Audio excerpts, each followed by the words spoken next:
오늘 우리에게 주시는 하나님 말씀 에레미야 27장 6절에서 8절까지 봉독해 드리겠습니다.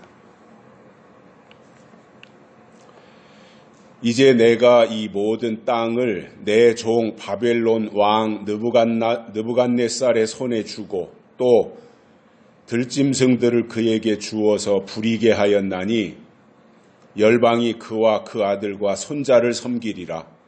그의 땅의 기한이 이르면 여러 나라와 큰 왕이 그로 자기를 섬기게 하리라마는 나 여호와가 이르노라. 바벨론 왕 느부갓네살을 섬기지 아니하는 국민이나 그 목으로 바벨론 왕의 멍에를 매지 아니하는 백성은 내가 그의 손으로 진멸시키기까지 칼과 기근과 연병으로 벌하리라. 아멘. 한 주간 동안도 평안하셨습니까?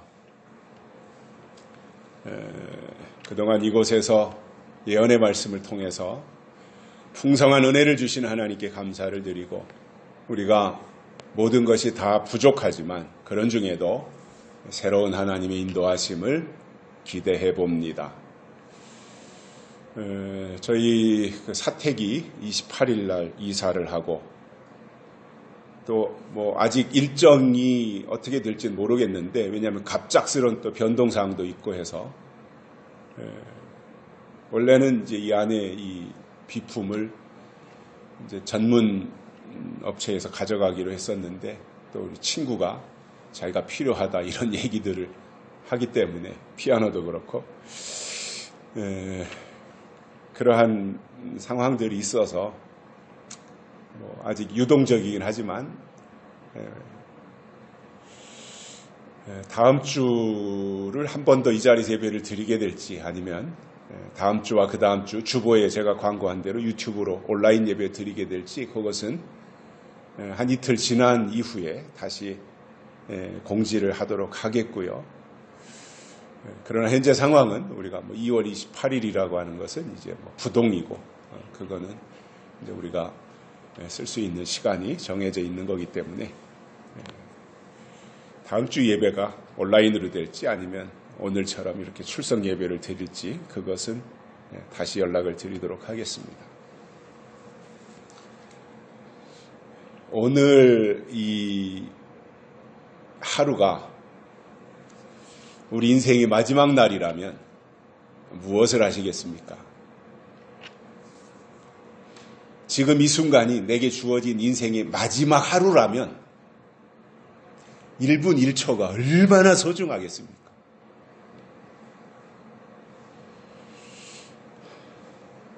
젊어서는 한 번도 생각하지 않았던 것인데 환갑이 지나고부터는 나에게 남은 시간이 얼마나 될까 이러한 생각을 가끔씩 하게 됩니다. 만약에 저에게 주어진 시간, 남은 시간이 딱 24시간밖에 되지 않는다면 마무리를 어떻게 해야 할까 그런 생각을 해봤습니다. 아마도 가족들에게 먼저 사랑한다 그리고 미안하다 이런 말을 할 것 같아요. 그리고 그동안 못다 했던 말을 손을 잡고 고마웠다 그리고 하나님을 잘 믿고 건강하고 행복하게 살아라 그런 말도 할 것 같아요. 또한 가까운 친척이나 친구나 지인들에게도 전화를 해서 그동안 함께 할 수 있어서 참으로 감사했다고 할 것이고 저하고 여러 가지로 갈등 관계에 있었던 사람들에게도 전화를 해서 미안하다 이런 말을 할 것 같습니다. 지금 생각은 그래요. 그때 가서 어떻게 또 상황이 바뀔지 모르지만 저 나름대로 제가 살아왔던 인생을 쭉 돌아보면서 과오도 있고 나름대로 또 보람도 있는 일들도 있고 그런 것이 이제 다 교차하게 되는데 어떻게 마무리를 잘할 것인가 하는 이 부분도 굉장히 중요합니다. 아직 환갑이 되지 않은 분들은 그런 생각을 안 하겠지만 저를 보니까 환갑이 지난 이후로 그런 생각을 하게 됩니다. 물론 우리가 살아있는 날 동안에 하나님이 계획하신 시간이 다 채워져서 예수님이 이 땅에 성경의 약속대로 재림하시는 그것을 우리가 살아서 맞이할 수 있다면 그것보다 더 좋은 일은 없을 거잖아요. 그러나 그건 아무도 모르는 일이잖아요.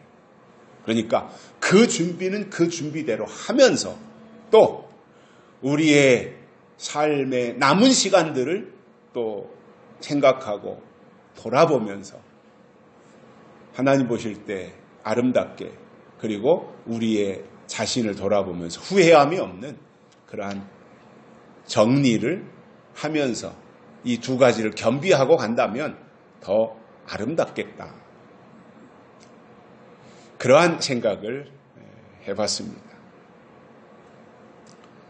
27장으로 이제 우리가 왔는데요.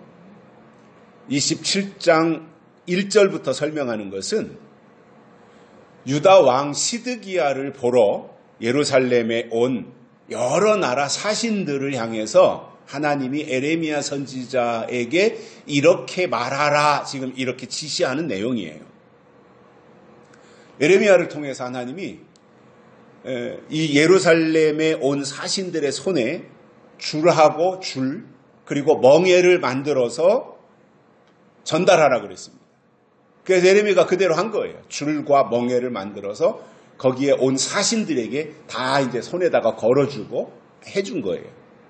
그때 거기에 참석한 사신들이 이제 시드기야 왕을 만난 이후에는 자기 본국으로 돌아가지 않겠습니까? 그때 자기 나라로 돌아가서 각자 사신으로 온 그들이 자기 나라로 가서 자기 나라 임금에게 왕에게 이렇게 말하라 이것을 강조한 거예요.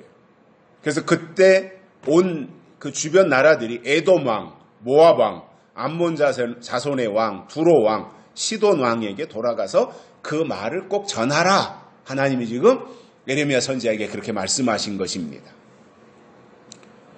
근데 그 전하라고 했는데 그 전해야 될 내용이 뭐냐면 이 모든 땅과 들짐승들을 내 종 바벨론 왕 느부갓네살의 손에 주셨다. 이것을 사신을 통해서 자기 나라 왕에게 돌아가 그 말을 하라고 한 거예요. 그런데 이것은 굉장히 의외의 말씀을 하신 거잖아요. 하나님이. 왜냐하면 바벨론은 이방 나라인데 왜 하나님이 유다를 향해서 또 유다를 감싸고 있는 그 주변 나라들을 향해서 난데없이 느부갓네살 바벨론 왕을 섬기라고 말씀하셨냐 이거예요. 이거 쉽게 유다의 입장에서는 납득이 안 가는 겁니다. 하고 많은 나라들 가운데서 왜 하필이면 바벨론 왕을 섬기라고 하느냐, 느부갓네살을 섬기라고 하느냐. 그러니 주변 나라야 모압이든 암몬이든 그 주변 나라는 그렇다 치더라도 유다의 입장에서는 그것이 하나님이 예레미야 선지자를 통해서 주신 말씀이라고 할지라도 받아들이기가 쉽지 않았던 거예요. 왜 바벨론 왕을 섬기라고 하느냐? 왜 느부갓네살을 섬기라고 하느냐?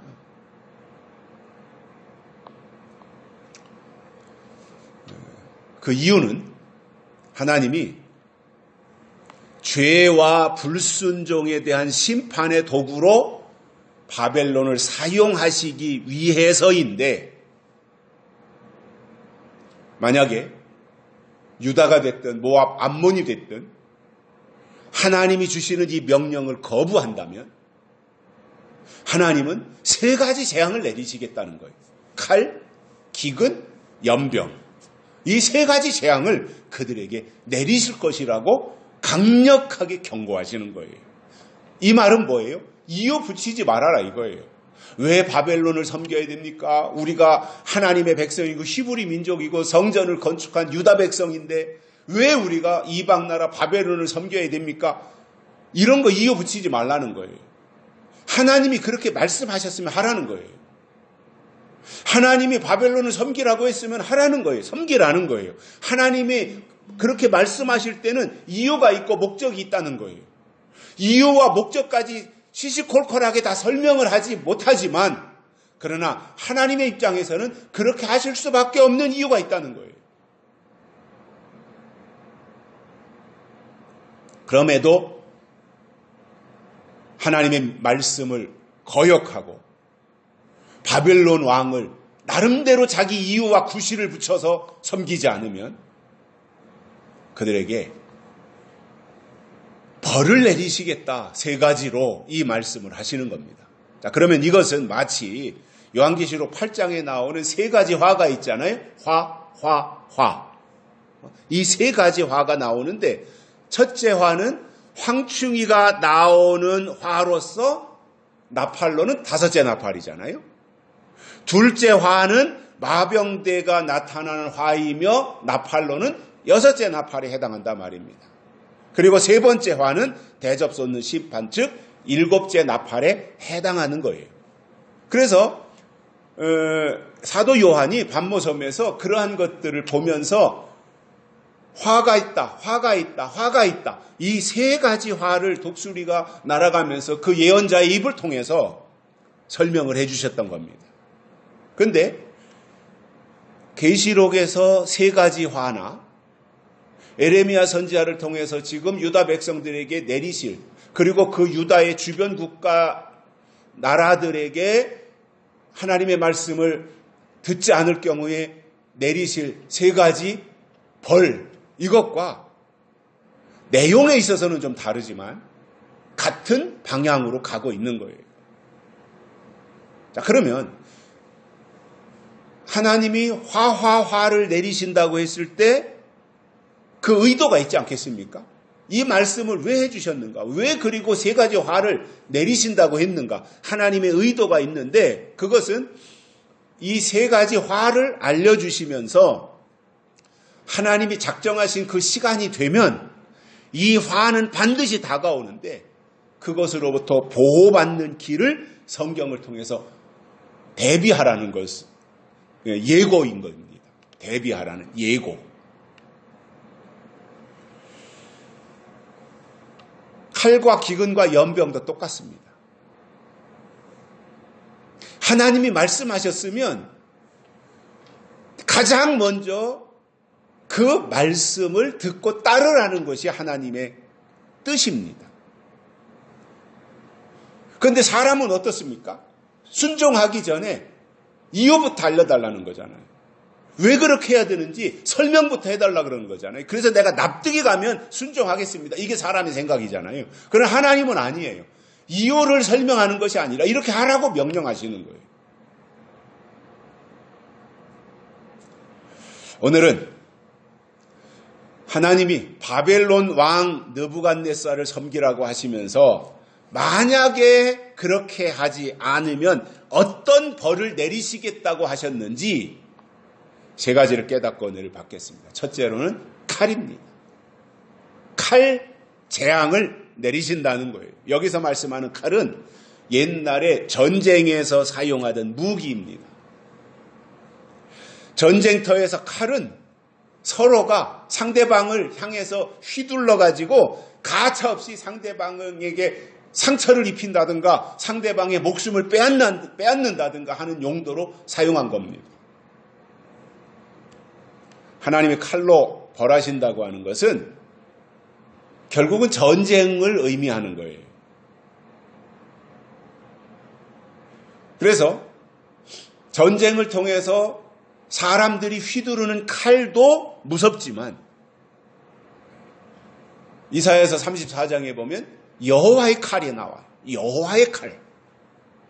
사람의 칼도 무섭지만 여호와의 칼은 훨씬 더 무시무시하고 여호와의 칼은 하나님의 심판을 설명한 것입니다.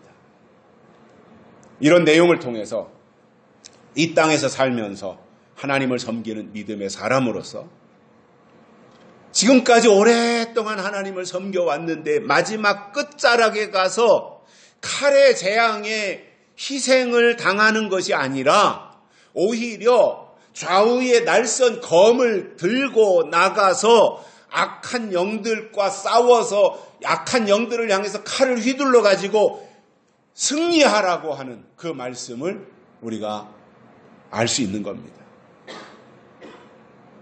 악인의 칼에, 악한 세력의 칼에 내가 피해를 당하는 피해자가 될 것이 아니라 하나님이 우리에게 주신 좌우의 날선 검을 들고 나가서 악한 영들을 물리치고 악한 세력을 처단하는 그 역할을 해야 된다는 말이에요. 그래서 하나님께는 그 역할을 감당할 하나님의 군대가 필요한 것입니다. 무서워서 벌벌 떠는 그 사람들이 아니라 하나님이 주신 칼을 들고 나가서 이 한낫을 들고 나가서 물리칠 수 있는 하나님의 원수를 갚을 수 있는 그 역할을 하는 사람들을 하나님이 필요로 하고 계신 거예요. 그래서 창세기에 보면 뱀의 후손과 여자의 후손이 나오잖아요. 뱀의 후손은 여자의 후손의 뒤꿈치를 상하게 할 것이고 여자의 후손은 뱀의 후손의 머리통을 상하게 할 것이다. 어느 게 더 큰 거예요? 여자의 후손이 뱀의 후손의 머리통이 박살나면 끝나는 거잖아요. 뒤꿈치 물려봐야 조금 그때 따끔하고 아프지만 조금 지나면 다 상처가 아물고 낫습니다. 뱀의 후손이 여자의 후손을 뒤꿈치 무는 정도로 뭔가 상처를 주고 잠시 주춤하게 만들 수는 있지만 그러나 여자의 후손이 나타나면 뱀의 후손의 머리통을 작살내버린다는 거죠. 이게 하나님의 역사인 거예요. 그 일을 감당할 사람들을 하나님이 찾고 계신 겁니다. 그래서 하나님의 군대가 되어야 된다 할 때 그 하나님의 군대가 뭐예요? 하나님의 남은 그 일을 해야 되는 거예요. 하나님의 아들이 돼야 된다 그럴 때 그 아들의 역할이 뭐겠어요? 아버지 하나님께서 계획하고 계신 마지막 남은 일을 이루어 드려야 된다는 겁니다.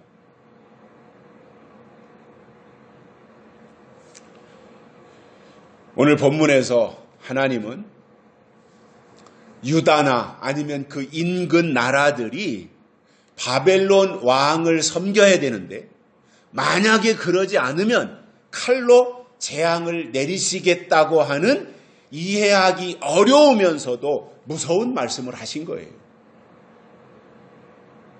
왜 그동안 원수처럼 지내왔던 바벨론인데 그 바벨론 왕을 왜 섬기라고 하나님이 말씀하시느냐? 도대체가 이해가 가지 않는 거지요.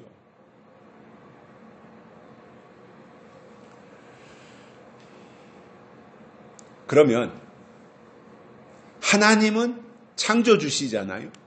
하나님은 하나님이시잖아요. 하나님은 절대자시잖아요. 자, 그러면 피조물인 사람은 하나님이 명령하시면 그 말씀 앞에 그대로 해야 돼요. 물론 사람이 사람을 죽이는 것은 살인이에요. 그런 일은 있어서는 안 되는 거예요. 그러나 하나님이 죽이라고 하셨으면 죽이는 것이 합당한 거예요.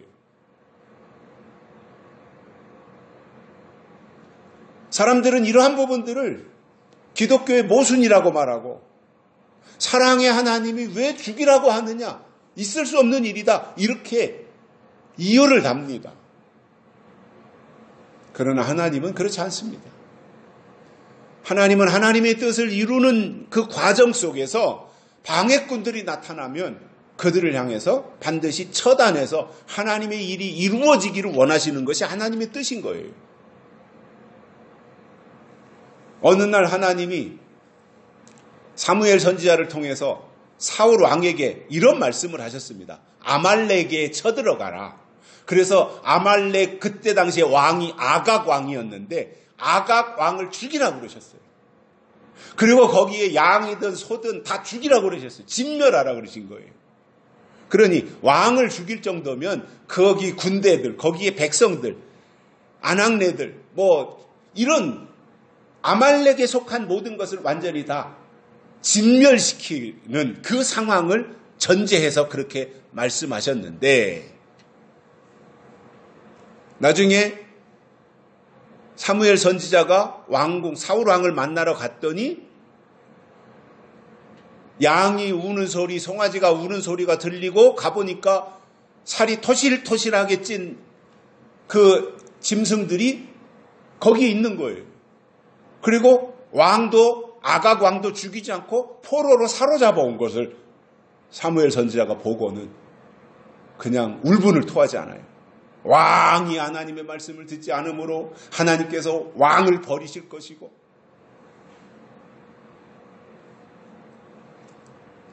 그래서 사울이 사무엘 선지자에게 엄청난 책망을 받고, 하나님도 그 사울을 왕 삼으신 것을 후회하시는 장면이 나옵니다. 무슨 내용이냐면, 이게 하나님이 죽이라고 하셨으면 죽이는 것이 법이에요.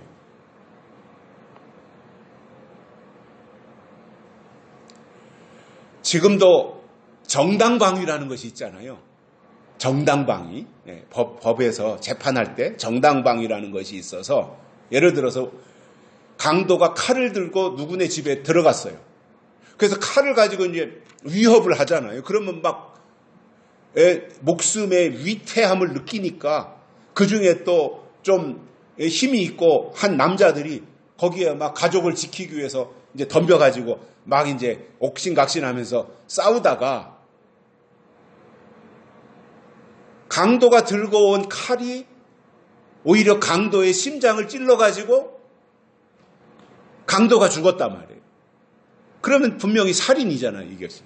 그런데 그것은 나를 지키고 가족을 지키기 위해서 저항하다가 일어난 일이기 때문에 정당방위로 처벌을 하지 못하는 거예요. 자, 세상에도 그런 법이 있단 말입니다. 구약 성경에도 보면 내 목적이나 내 감정을 앞세워서 사람을 죽이면 그것은 분명 살인이에요. 그러나 하나님의 것을 지키기 위해서, 하나님이 주신 것을 지키기 위해서 싸우는 것은 성전이에요. 거룩한 전쟁. 하나님의 것을 지키기 위해서 싸우는 것은 성전이고, 그 과정에서 상대가 죽임을 당하면 그것은 하나님 보실 때 죄가 성립되지 않는단 말입니다.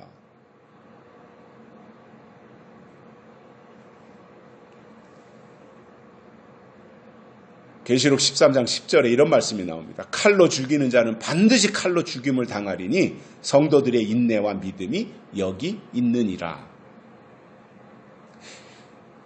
이것은 지금 이 말씀을 해주신 대상이 누구냐면, 계시록 13장은 땅에서 올라온 짐승과 바다에서 올라온 짐승에게 하시는 말씀이잖아요.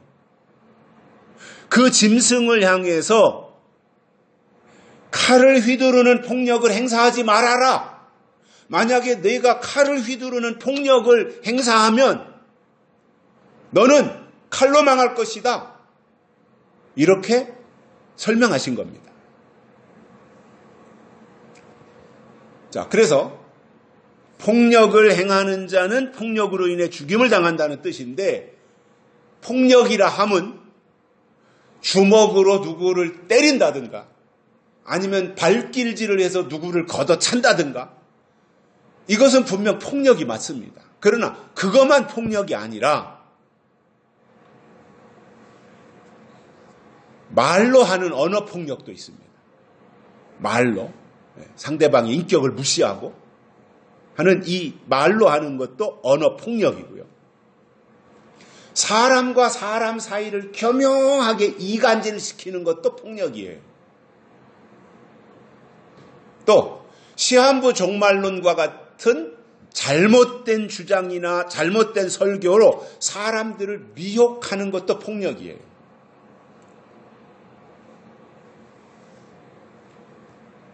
이뿐 아니라 사람을 향해서 저주를 퍼붓는 것도 폭력을 행하는 것이고, 모함하거나 욕하고 비웃고 헐뜯는 것도 폭력인 겁니다.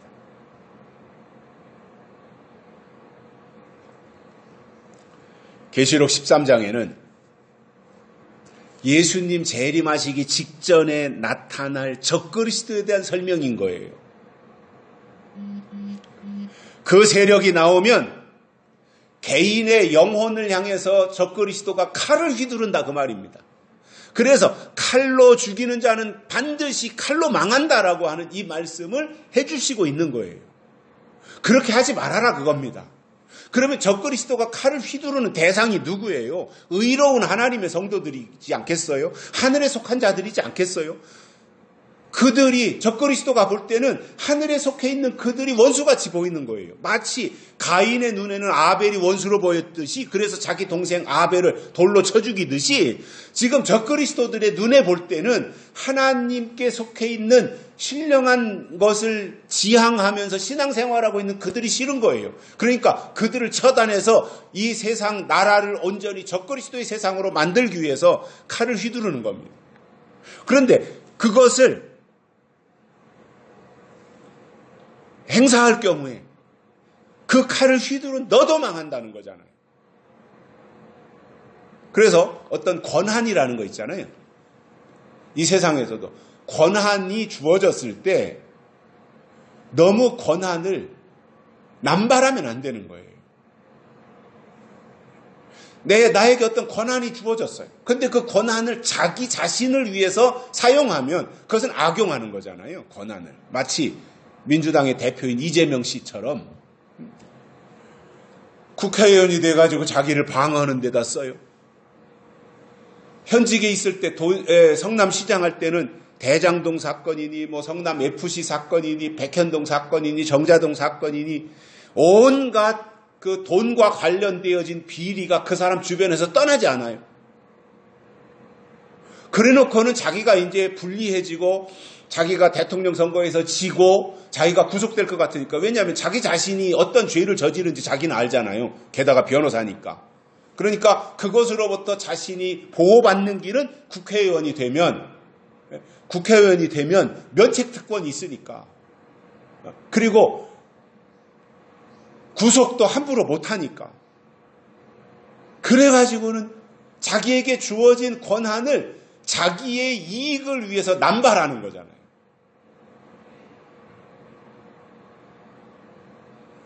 적그리스도가 하나님의 뜻을 이루는데 적그리스도의 권한을 쓰는 게 아닙니다. 자기 목적을 달성하기 위해서 쓰는 것입니다. 여러분, 예수님에게, 하나님의 아들이신 예수님에게 하나님이 주신 권한이 얼마나 많습니까? 하나님이신데 예수님 자신이. 예수님은 분명히 십자가에 달렸을 때도 뛰어내려오실 수 있는 권세가 있습니다. 그런데 예수님은 하나님의 뜻을 이루어드리기 위해서 십자가에 달려 죽으시는 것이 목적이기 때문에 자기에게 주어진 권한을 다 쓰지 않으신 거예요. 이게 위대한 거예요. 나에게 주어진 권한이 분명히 있음에도 불구하고 그것을 다 쓰지 않고 두루두루 주변 사람들에게 유익하도록 하는 이것이 더 위대한 겁니다.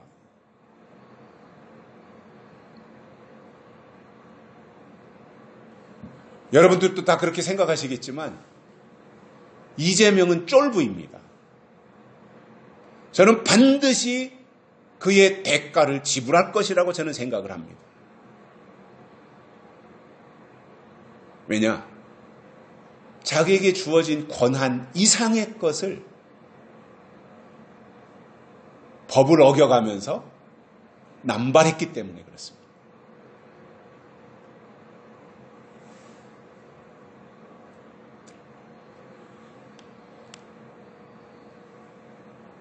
그래서 이러한 과정들을 보면서 적그리스도는 교회를 분리시키고 교회를 파괴시키고 영혼을 미혹해서 영혼을 구렁텅이에 빠뜨리고 하나님께로 가야 할 영혼들을 사단에게로 가도록 중간에서 역할을 하는 것이 적그리스도잖아요. 그렇기 때문에 그렇게 적그리스도가 마음대로 교회와 영혼들을 향해서 칼을 휘두른 그 죄값을 찾으신다는 겁니다. 그리고 그들을 하나님이 심판하신다는 거예요. 아가서 3장에 보면 솔로몬이 탄 가마가 나옵니다. 솔로몬이 가마를 타고 가는데 용사 60명이 훈련된 용사 60명이 다 허리에 칼을 차고 있어요. 그런데 그 아가서에서 뭐라고 말씀하냐면 그들은 다 칼에 싸움에 익숙한 자들이다 이렇게 말씀하고 있어요. 아주 용사라는 말이죠. 싸움에 길들여진 자들이라고 익숙한 사람들이라고 그랬으니까. 그래서 그들이 다 허리에 칼을 차고 있다 이렇게 말씀하고 있습니다. 여기서 용사들이 허리에 찬 칼은 솔로몬을 지키기 위해서 하나님의 종들에게 주신 권세이고 악한 영들과 싸울 때 쓰는 무기인 겁니다.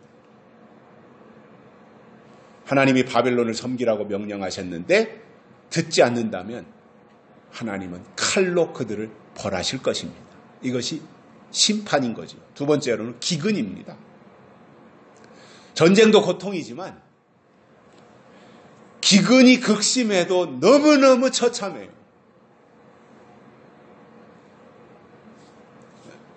설 무렵부터 이제 추위가 와가지고 이 교회도 상수도가 다 꽁꽁 얼어붙었었어요. 뭐 어디서 얼었는지 모르니까 어떻게 할 방법이 없잖아요. 땅속 어디서 얼은 것 같은데 어떻게 할 방법이 없고 해서 뭐 물을 쓸 수가 없으니까 길어다가 뭐 조금씩 뭐 양치하는 거라든가 뭐 세수하는 정도로 이제 이렇게 그냥 근근히 이제 생활을 했었는데 이게 마음 놓고 뭐 수도 꼭지만 틀면 물이 펑펑 쏟아져 나오다가 수도가 얼어붙어가지고 물이 안 나오니까 이게 얼마나 불편한지 몰라요. 그런 상황. 이게 오늘이 16일이니까 한 3주 정도 그런 것 같아요. 그런데 아예 물이 없다고 생각해 보십시오. 이게 얼마나 힘들겠어요. 물 없는 세상. 다 우리가 살아가는데요. 기본적인 거는 갖춰져야 되냐. 물이 있어야 되고요. 불도 있어야 되잖아요. 그런 것들이 갖춰져야 되는데 그게 없다면 너무너무 불편하고 힘들어지는 거지요. 농촌에서 한참 농사를 짓는 시기에 비가 한 번씩 소나기라도 와야 되잖아요. 그래야 모내기도 하고 들판에 씨앗도 뿌리고 해서 농사를 짓는데 비가 오지 않으면 할 수 있는 것이 없습니다. 그런데 이 비가 한두 달 안 오는 정도가 아니라 3년도 안 오고 5년, 10년씩 비가 안 온다면 식물은 자라날 수 없어요. 뿌리까지 다 타 죽어버리고 동물들도 살 수 없고 사람도 살아갈 수 없죠. 물이 없다면. TV에서 보면 아프리카의 그 유니세프 기금 마련을 위해서 이제 광고하는 시간들이 나오는데 거기는 뭐 오랫동안 뭐 수년씩 이렇게 비가 안 오고 가뭄이 들다 보니까 먹을 수 있는 게 없다는 말이에요. 물도 없으니까요. 이게 얼마나 힘들겠어요. 마태복음 24장에서 예수님은 이런 말씀을 하십니다. 마지막 때가 되면 여러 가지 일어날 현상들을 예수님이 설명을 하시면서 처처에 기근과 지진이 있으리니 이렇게 말씀하셨어요. 처처에 기근도 있고 지진도 있다 이 말씀을 하셨어요. 그러면 뭐 지진이야 그만두고 오늘 우리 기근에 대한 말씀을 우리가 듣고 있기 때문에 이 기근은 예수님이 말씀하셨을 때 실질적으로 비가 안 오고 마실 물이 없어서 가뭄이 극심한 그 상태를 설명하신 것이지만 이것을 한 걸음 더 나가서 하나님의 사람들에게 주시는 약속의 말씀에 기근이 들어서 더 이상 신령한 하나님의 말씀이 내리지 않는 영적 상태를 설명하고 있는 겁니다. 아모스 4장에 보면 비가 내리는 성이 있고 비가 내리지 않는 성이 있다고 말씀하셨습니다. 어떤 성읍에는 비가 내리고 어떤 성읍에는 비가 내리지 않는다는 거예요. 여러분, 성을 교회라고 바꿔볼 때 비가 내리지 않는 성, 마실 물이 없는 성은 아무런 희망도 소망도 없는 것입니다. 하나님의 사람들에게 주신 말씀이 있다고 하는 것은 다른 말로 하면 하나님이 계시다는 거예요. 말씀이 있다는 것은 하나님이 계시다는 거예요. 그리고 말씀에 기근이 들었다고 하는 것은 때를 따라 하나님이 내려주시는 예언의 말씀을 더 이상 들을 수 없게 된 것입니다. 그래서 하나님이 때를 따라 내려주시는 말씀이 있을 때 거기가 교회예요. 그리고 그 말씀을 사모하는 사람들이 하나님의 사람인데 말씀이 없다면 알맹이가 없기 때문에 쭉정이만 남아있는 거예요. 그것을 어디에다가 쓰겠습니까? 잘 연글어야 내년에 종자로라도 쓰지 쭉정이가 되면 아무짝에도 쓸 수가 없는 겁니다. 시골에서 제가 살아보니까 아무리 농부가 열심히 일을 하고 밭을 갈고 쟁기질을 하고 그리고 거름도 넉넉하게 다 뿌려주고 거기에다가 씨앗을 심었다고 할지라도 비가 오지 않으면 싹이 트지 않습니다. 비가 오지 않으면 자라나지도 않습니다. 비가 오지 않으면 연글지도 않습니다. 밭은 두 가지 의미로 생각할 수 있는데 하나는 사람들의 마음밭이고 다른 하나는 교회밭입니다. 마음밭이 되었든 교회밭이 되었든 영적으로 가뭄이 들면 안 되고 이른 비와 늦은 비를 적당한 때에 내려야 싹이 나고 자라기도 하고 꽃이 피기도 하며 열매 맺기도 하는 겁니다. 문제는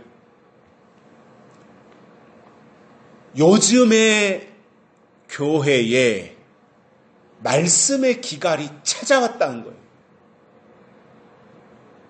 하나님이 때를 따라주시는 예언의 말씀을 듣기가 어려운 시대를 우리가 지금 살고 있다는 거예요.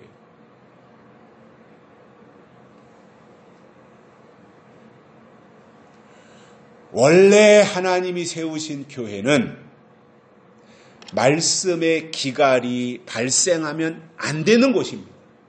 교회는 하나님의 것으로 풍성해야 되는 곳이 교회입니다.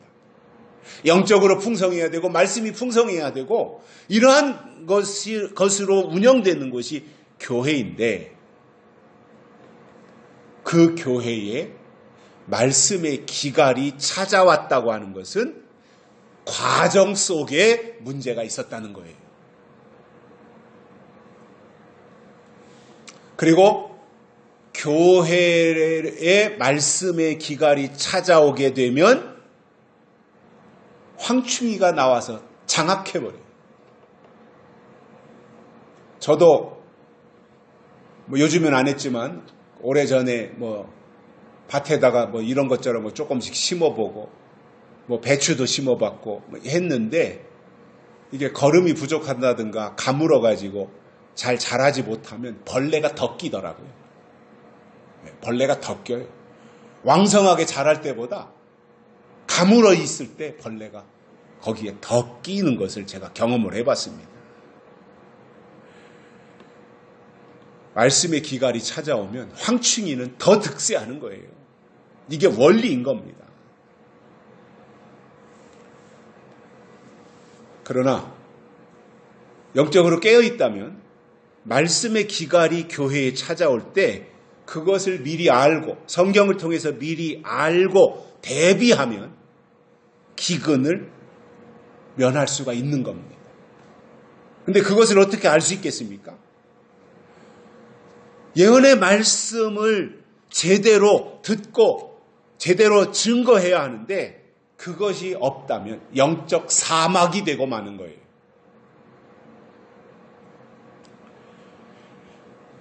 그래서 우리가 생각할 때 부당한 요구가 있을 수 있잖아요. 마찬가지로 유다 백성들도 그랬던 거예요. 하나님이 왜 바벨론을 섬기라고 하느냐. 그건 도저히 못하겠다. 그 생각이었지 않겠습니까? 이렇게 다소 내 의견과 맞지 않고 부당하게 들리는 요구라고 할지라도 하나님이 그렇게 말씀하셨으면 일단 그것을 지키는 것이 중요한데 거역하면 하나님은 가차없이 기근을 보내시겠다라는 겁니다. 세 번째로는 연병입니다. 연병. 연병은 전염병이에요. 그리고 이것은 하나님의 심판이나 경고의 수단으로 언급되고 있습니다. 민수기 14장 12절에 보면 이런 말씀이 나옵니다. 내가 그들을 연병으로 쳐서 멸하고 내게 그들보다 크고 강한 나라를 이루게 하리라. 민수기에서 모세를 통해서 그렇게 말씀하신 적이 있어요.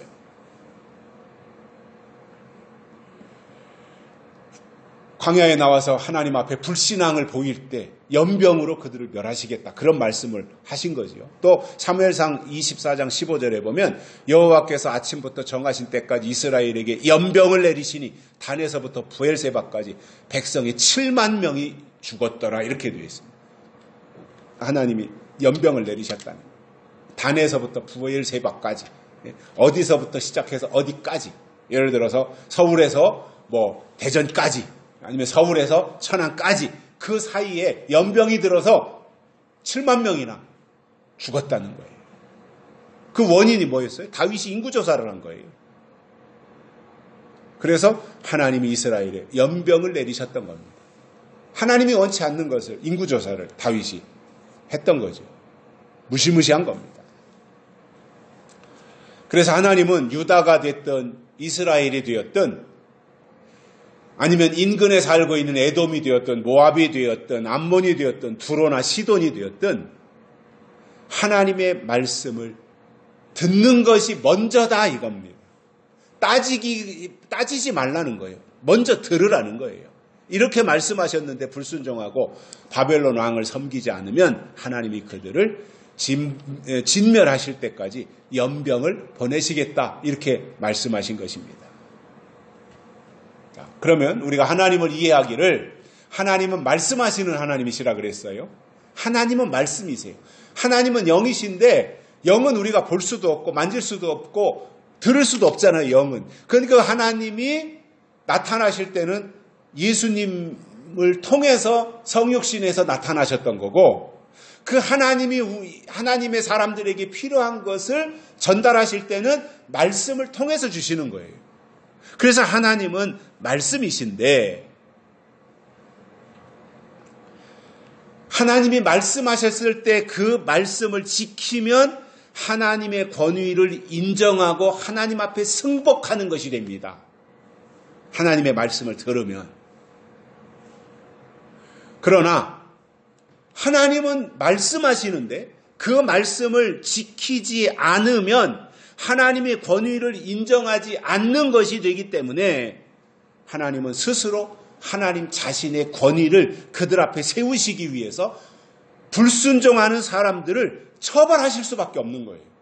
왜 하나님의 권위를 묵살하느냐? 네가 뭔데 하나님의 권위를 무시하느냐? 그러니까 그들을 심판하실 수밖에 없는 거예요.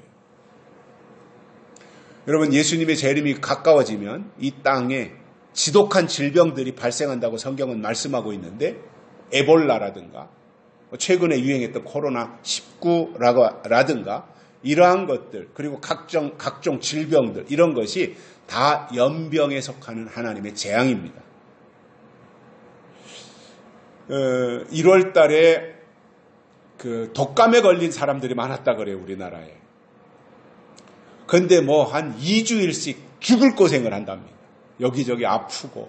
그러니까 한결같이 하는 사람들이, 독감에 걸렸던 사람들이, 저도 주변에 여러 명이 독감에 걸렸었는데, 그 독감에 걸렸던 사람들이 하는 얘기가 뭐 병원에 갔다 와도 뭐 약을 먹어도 잘 낫지도 않고 여기저기 몸을 쑤시고 아주 뭐 열도 나고 굉장히 힘들었다, 그런 이야기를 해요. 그러면서 이것이 코로나19의 영향으로 이 독감이 더 지독해진 것이 아니냐, 뭐 이러한 설명도 하더라고요. 뭐 어느 정도는 수긍이 됐습니다. 그런데 지금 우리가 살고 있는 21세기를 보면 과학이 극도로 발달하고 인간의 한계가 어디인지 모를 정도로 하루가 다르게 발전하고 있지만 여전히 사람들은 질병 앞에 나약한 상태입니다. 모든 병이 사람들에게 두려움을 주지만 그래도 여전히 굳건하게 1위를 차지하는 병은 아마도 암일 거예요. 사람 몸에 암이 생길 수 있는 부분이 200곳 정도가 된다고 합니다. 머리끝에서부터 발끝까지 암이 생길 수 있는 부분이 200군데나 된다는 거예요. 어마어마하잖아요. 그런데 지금까지 나타난 암은 약 100가지 정도 된다고 합니다. 그러니까 앞으로 그동안 발견되지 않았던 희한한 암들이 계속해서 생길 수 있다고 하는 이야기가 되는 거예요. 그런데 뭐 지금도 버거운데 또 다른 암이 생긴다면 속수무책으로 공격을 당할 수밖에 없지 않겠습니까? 하나님이 사람을 창조하실 때 사람 몸 속에 호르몬이라고 하는 것을 주셨어요. 그래서 갑상선에서 나오는 호르몬이 어떤 역할을 하고 또 부신에서 나오는 호르몬이 어떤 역할을 하고 이렇게 사람 몸의 구석구석에다가 이 호르몬이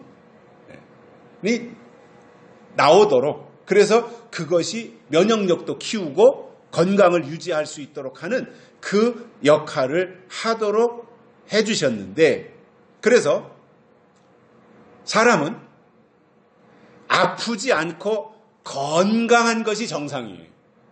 하나님이 그렇게 창조하셨으니까요. 그리고 이것을 뒤집어 말하면 아프면 정상이 아닌 거예요. 그런데 사람이 살다 보면 병이 나기도 하고 또 질병이 불청객으로 찾아오기도 하잖아요. 어떤 때는 질병이 그 사람을 향한 하나님의 경고로 찾아올 때도 있어요. 또 어떤 때는 그 질병이 그 사람을 죽음으로 몰고 가는 경우도 있어요. 오늘 말씀에서 연병은 하나님의 말씀을 거역한 데 따른 심판의 성격을 띠고 있단 말입니다. 하나님이 때로는 사람들이 받아들이기 어려운 요구를 하실 때가 있다는 겁니다. 오늘 말씀도 거기에 해당하는 거예요. 우리가 받아들이기 어려운 요구를 하나님이 하실 때가 있어요.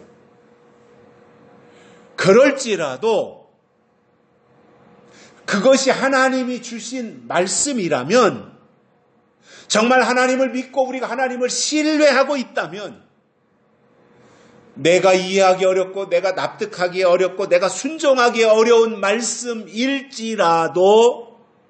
우선 그것을 지키고 받아들이고 따르라는 거예요.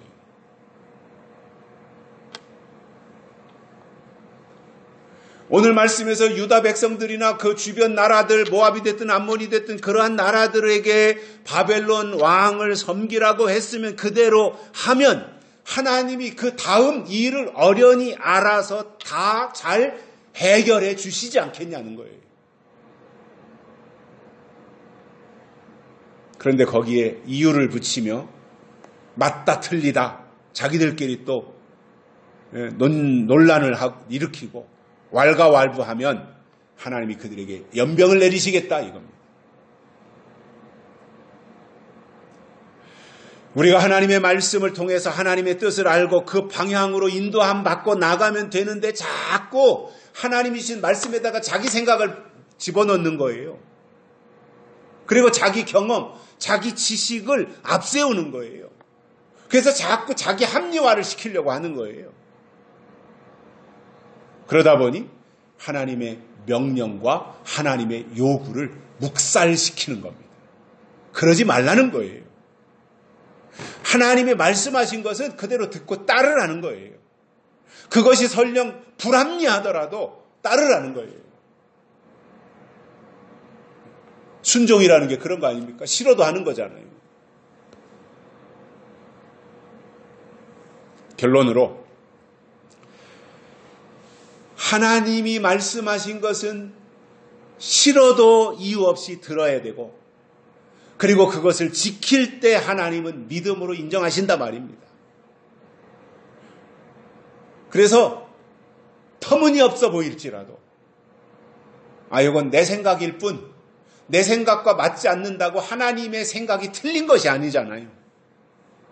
하나님의 생각은 언제나 옳고 그 앞에서 왈가왈부하는 내 생각이 틀린 것이라고 방향을 그렇게 정하고 가야지, 내 마음에 안 든다고, 내 생각에 맞지 않는다고 하나님의 말씀 자체를 묵살시켜버리면 그것은 유다나 인근 주변 국가들, 사람들처럼 칼과 기근과 연병에 벌을 당할 수밖에 없는 겁니다.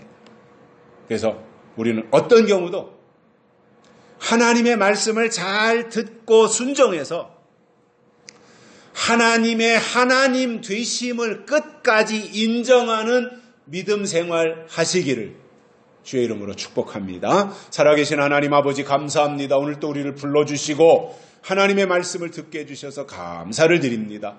오늘 주신 하나님의 이 말씀을 우리의 마음판에 새기고 다소 우리에게 납득이 가지 않고 이해가 되지 않더라도 그것이 하나님의 말씀이라면 먼저 듣고 따르는 저희들 되게 하여 주시고, 불합리하게 보일지라도 그것이 하나님께로부터 온 말씀이면 내 말씀으로 받아들일 수 있는 믿음의 큰 그릇들이 되도록 하나님이 축복해 주시옵소서.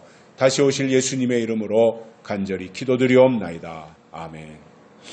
찬송가 460장 부르시면서 헌금 드리시겠습니다. 460장.